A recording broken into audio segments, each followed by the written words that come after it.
Hi guys.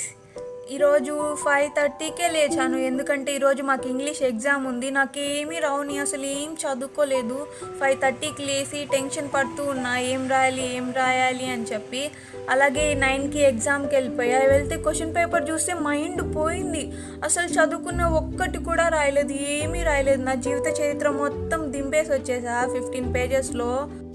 Exam అయిపోయాక రూమ్కి వచ్చి ఫ్రెష్ అయ్యి టెంపుల్కి వెళ్ళేసి వచ్చాము. ప్రసాదం కోసం టెంపుల్కి వెళ్తే అక్కడ ప్రసాదమే లేదు. ఏంటి, గుళ్ళో ప్రసాదం లేదు, ఇది చాలా దారుణం కదా. తర్వాత రూమ్కి వచ్చి కేఫ్కి వెళ్ళాము. ఈవినింగ్ ఎంత టైం, 7కి అలాగా కేఫ్కి వెళ్ళి 9కి బయటకు వచ్చాము. ఫ్రెండ్స్తో చాలా ఎంజాయ్ చేసాం, చాలా మాట్లాడుకున్నాము. నేను చాక్లెట్ తీసుకున్నాను, కొంచెం తినండి అమ్మా అంటే మొత్తం బీగేసుకున్నారు. ఏంటి, ఫ్రెండ్స్ అంటే ఇంతే కదా. మీకు అలాంటి ఫ్రెండ్స్ ఉంటే కామెంట్స్లో మెన్షన్ చేయండి. Okay, bye bye.